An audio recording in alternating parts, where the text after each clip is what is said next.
अम्बेडकर साहब को चमारों का नेता खाली कहते थे क्या। लेकिन आज जब लोग पढ़ने लगे लिखने लगे, हर जाति ओबीसी एससी एसटी माइनॉरिटी या जनरल कोई भी कैटेगरी का लोग जब पढ़ने लगने लिखने लगे तो उनको लग गया कि नहीं, डॉक्टर भीमराव अम्बेडकर किसी जाति के लिए नहीं बात किए, किसी के लिए व्यक्तिगत बात नहीं किए। इसीलिए सभी नेताओं ने अब क्या करते हैं, वोट लेने के लिए राम मंदिर का मुद्दा खत्म, अब क्या हो गया अम्बेडकर मुद्दा। हर जगह स्टेचू के सामने जो बाबा साहब को गाली दिया करते थे पहले, आज वो जाकर के वोट के लिए माला पहनाते हैं। और हम लोग को पता भी है ये लोग डुप्लीकेट अम्बेडकरवादी हैं।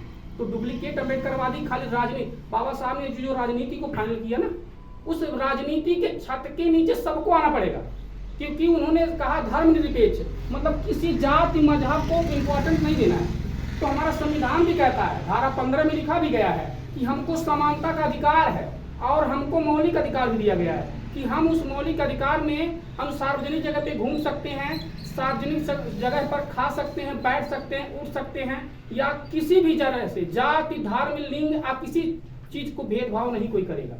ठीक है ना। अगर धारा 15 में अगर कोई आपसे जातिवादता करता है तो ये प्रावधान क्या बनाया गया, शासन को। अगर ये धारा ना होती तो आज हम भी चमार पासी कहार कुहार अहिर गरेड़िया धरिकार सब लोग बने हुए हैं। ठीक है ना। इसीलिए जाति को खत्म करने के लिए जब बाबा साहब जान गए कि जाति खत्म नहीं होने वाला है, तो उन्होंने एक विशेष ग्रुप तैयार किया। क्या ग्रुप तैयार किया, जिसको कहते हैं general, OBC, minorities, SC and ST. उसमें जातियां नहीं है, ध्यान रखिएगा, इसमें जाति नहीं विभाग है। क्या है, विभाग है, जिसको डिवीजन बांटा गया, जैसे कक्षा 1, कक्षा 2, कक्षा 3, कक्षा 4, कक्षा 5। इस तरह से हमारी समाज को एकता के सूत्र में बांधने के लिए उसको हम एक ग्रुपिंग कर दिया गया।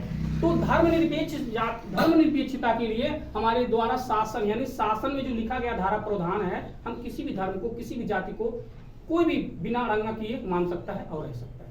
तो आज क्या करता है, सभी लोगों को वोट डालने का अधिकार है कि नहीं है। तो जिस तरह से समानता का अधिकार है, चाहे वो विधायक हो वो भी वोट डालने जाएगा, चाहे एक बेचारा कंगाल घर का आदमी हो वो भी वोट डालने जाएगा कि नहीं जाएगा।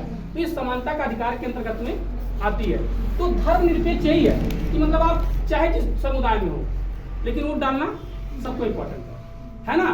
मतलब कोई भी जाति का हो, ऐसा थोड़ी है कि जो अम्बेडकर साहब का मानता है वही वोट डालेगा और जो नहीं डालता है उसको नहीं। जो भगवान को मानता है, अल्लाह को मानता है, किसी को मानता है तो वोट नहीं डालेगा। समानता का अधिकार इसको कहते हैं धर्मनिरपेक्षता। क्या कहेंगे, धर्मनिरपेक्षता। शासन के लिए प्रावधान किया गया है कि आपका एक वोट एक अधिकार, एक कुर्सी एक नीति आपके साथ होगा।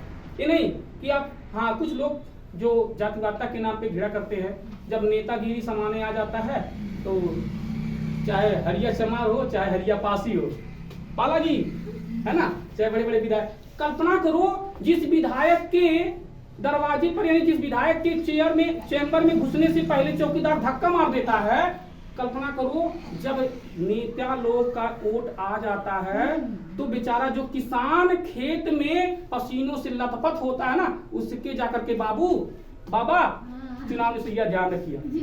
मतलब इतनी औकात बाबा साहब ने बना दिया।